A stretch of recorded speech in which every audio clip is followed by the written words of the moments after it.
Assalamualaikum warahmatullahi wabarakatuh. Hari ini kita akan membahas mengenai fikih. Yang pertama yaitu pengertian fikih. Fikih berasal dari bahasa Arab yaitu al-famu, yang artinya sebuah pengetahuan secara epistemologi. Fikih berarti suatu ilmu atau pengetahuan mengenai hukum syariat yang berdasarkan pada dalil-dalil.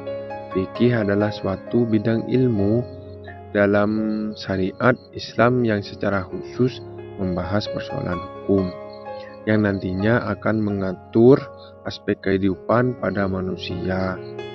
Pada masa Rasulullah, fikih mulai tumbuh dan membentuk dirinya menjelma ke dalam perwujudan yang bersumber dari Al-Quran, yang nantinya akan berkembang menjadi usul fikih sebagai salah satu bidang ilmu. Sampai pada masa para sahabat terjadi pembukuan dan penyempurnaan ilmu fikih.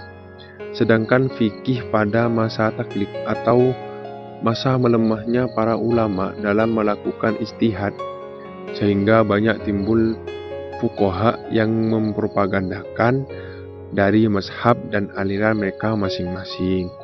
Sedangkan perkembangan ilmu fikih pada masa tokoh dan mazhab menurut sumber ada empat.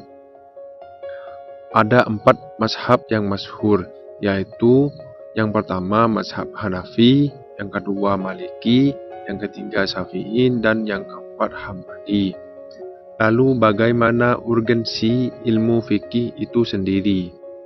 Ada banyak dalil yang membahas mengenai pentingnya menuntut ilmu, seperti ilmu hadis Rasulullah yang berbunyi tolabul ilmi faridatul ala kullil muslimin wal muslimat, yang artinya setiap muslim itu wajib menuntut ilmu mulai dari lahir sampai dia meninggal dunia.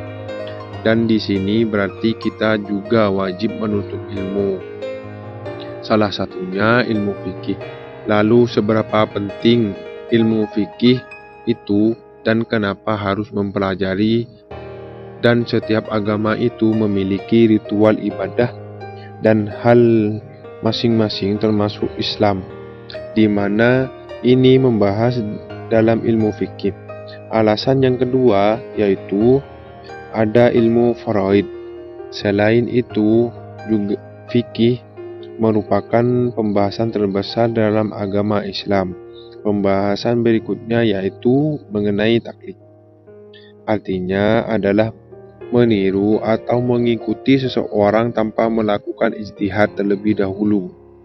Hukum dari taklid ini oleh para ulama disepakati ada tiga. Yang pertama yaitu haram bertaklid pada orang asing dan hanya semata-mata untuk sebuah tradisi hukum. Yang kedua yaitu berwajib taklid pada orang yang perbuatannya dijadikan sebagai hujjah, yaitu perkataan dan perbuatan Rasulullah. Hukum yang ketiga yaitu boleh bertaklid seseorang yang tidak mampu untuk berijtihad. Selanjutnya yaitu taufik, yang artinya secara istilah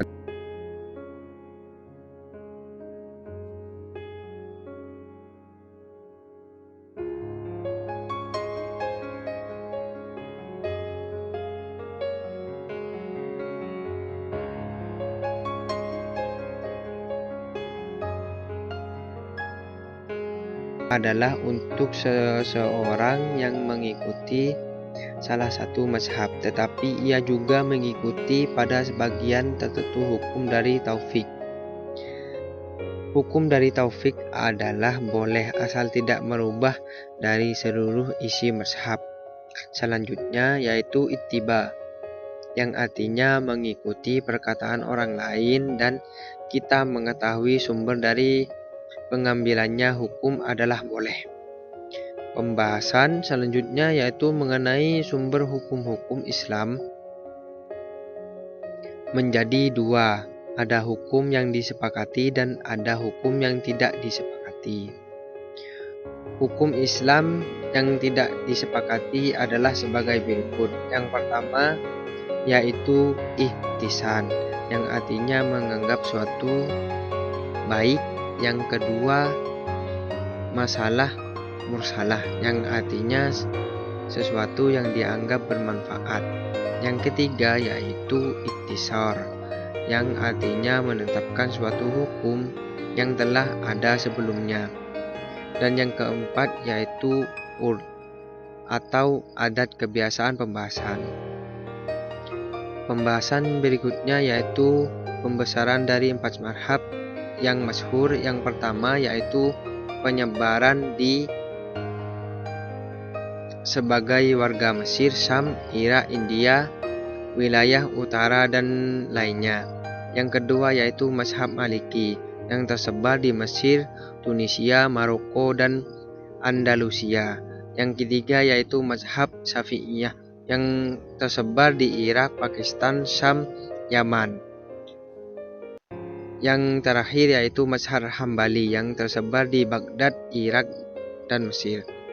Pembahasan berikutnya yaitu mengenai syariat, adalah tata cara, aturan atau hukum-hukum yang disyariatkan oleh Allah kepada manusia untuk diikuti.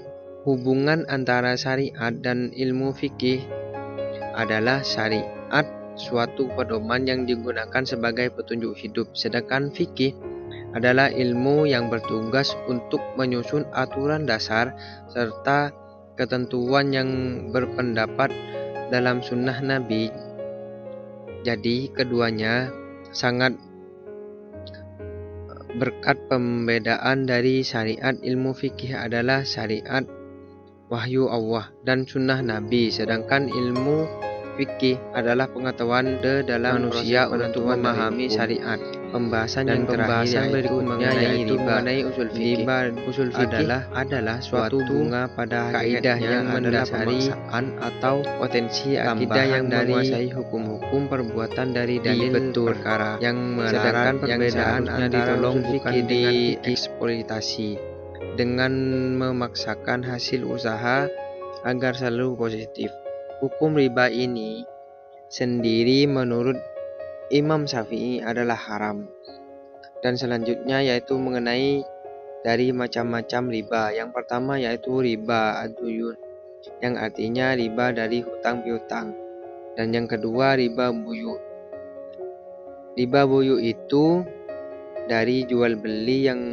Dan yang terakhir yaitu cara menghindari riba. Yang pertama memiliki sifat syukur, yang kedua mengalihkan kredit ke bank, yang ketiga syariat, yang terakhir yaitu mengerti dan memahami dari bahaya riba itu sendiri. Sekian pembahasan fikih hari ini. Wassalamualaikum warahmatullahi wabarakatuh.